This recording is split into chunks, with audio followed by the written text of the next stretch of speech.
Okay, now we're on the next part of the plant, and this part, we can't see it, right? We can't see that part of the plant because it's underground. Underground? Let me write that for you.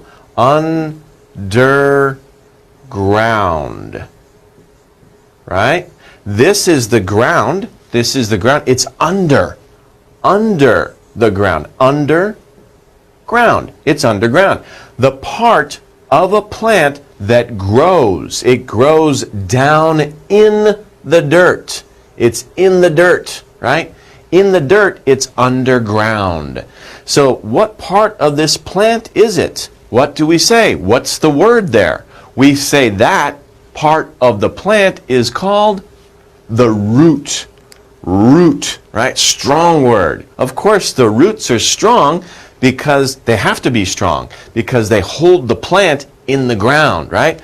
These roots, we can't see them unless we pull the plant out, right? We pull the plant out of the ground, then we can see the roots. We can see the roots, right?